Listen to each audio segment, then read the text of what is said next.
Mayong bunta guys. Morning. Dito na kami. Ayan po yung dry dock na barko. Dalawa. Sunod na yata kami dyan. Yung nandyan.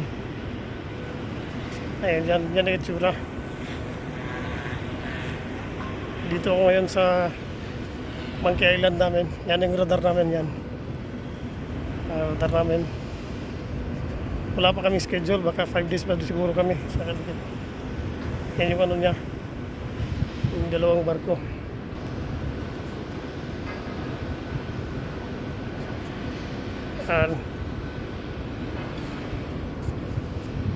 Yan yung radar namin.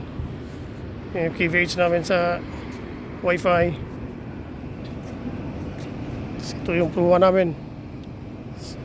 Yan.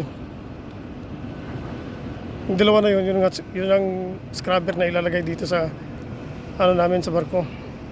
Wala nang takuling na lalabas. Kumbaga yung itim-itim na usok.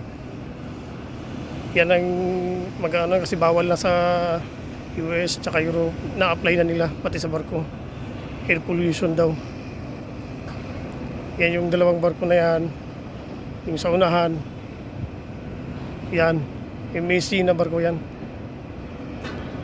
Puro yung Messi. Naka-schedule na rin yung isa doon. Yung sa labas. Pinalitan ng mga cranes yan.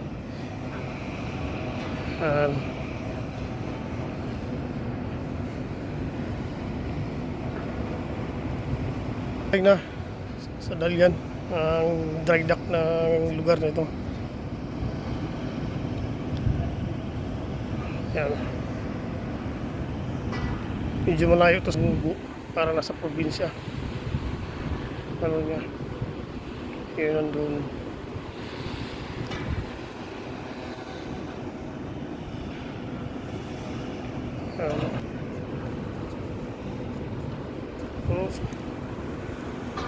Tayo dito sa ano.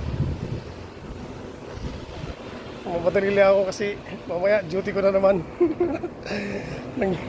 Ano naman si ano.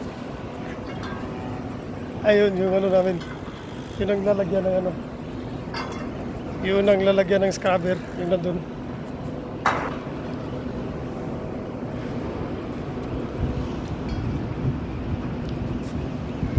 Yan yung lalagyan ng scrubber ng mga tao na bubutasan nila yan sa chimney. Yan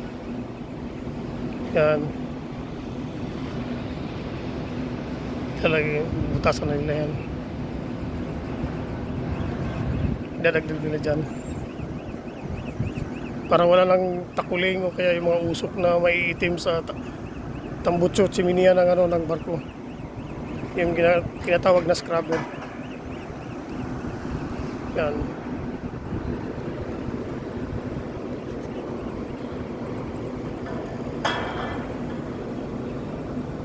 Yan mga ano. Guys, ingat. Ingat. Good morning. Regards na lang dyan. Ingat lahat.